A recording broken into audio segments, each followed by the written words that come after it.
இந்த வழக்கை ரொம்ப ஷார்ப்பா புரிஞ்சுக்கணும்னா முதல்ல உபா என்கின்ற இந்த சட்டத்தை புரிஞ்சுக்கணும். அன்லாஃபுல் ஆக்டிவிட்டிஸ் பிரிவென்ஷன் ஆக்ட் அப்படின்னு சொல்லக்கூடிய தேசிய பாதுகாப்பு தடுப்பு சட்டம் 1967 முதலாக அமலுக்கு வருகிறது.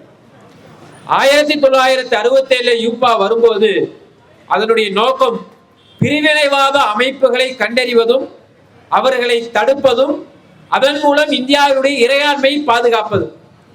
ஏன் அந்த சூழல்ல அப்படியான ஒரு சட்டம் வந்ததுன்னு சொன்னா, மொழிவாரி மாகாணங்கள் எல்லாம் பிரிக்கப்பட்டதற்கு பிறகு பல்வேறு பகுதிகளில் ஒரு சில குழுக்கள் ஒரு சில அமைப்புகள் இந்தியாவிலிருந்து பிரிந்து போக வேண்டும் என்கின்ற நோக்கத்தோடு உருவாக்கப்பட்டு அதற்கான பிரச்சாரங்கள் நடந்து கொண்டிருந்ததால் அப்படியான அமைப்புகள் சமூகத்தில் ஊடுருவதை அடையாளம் கண்டுபிடிப்பதற்காக உருவாக்கப்பட்ட சட்டம் இந்த உபா சட்டம். ஆனால் நாளடைவில் இந்த சட்டம் என்னவாக மாறியது? 2008 இந்த சட்டம் டெரரிஸ்ட் ஆக்டிவிட்டியும் சேர்த்து கவனிக்க வேண்டியது இருக்கிறது என்று 2008 மும்பையினுடைய தாஜ் அட்டாக்கு பிறகு ஊப்பாவில் கொண்டு சட்டம் சேர்க்கப்படுகிறது.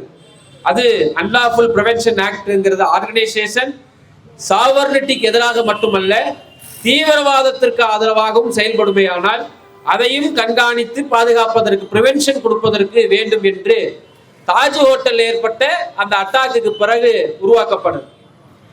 2012 அப்படியான தீவிரவாத செயல்களுக்கு நேரடியாக டைரக்ட் இன்வால்மெண்ட் இல்லைனாலும் கூட, நேரடியாக அதில் அந்த இயக்கமாக இல்லாமல் இருந்தாலும் கூட, அப்படியான இயக்கத்திற்கு நிதி கொடுப்பதற்காக ஏதேனும் இயக்கம் இருந்தால் அதையும் ஃபண்டிங் டு த டெரரிசம் அப்படி ஒரு இயக்கம் இருந்தால் அதையும் கண்காணிக்க வேண்டும் என்று கொண்டு வரப்பட்டது.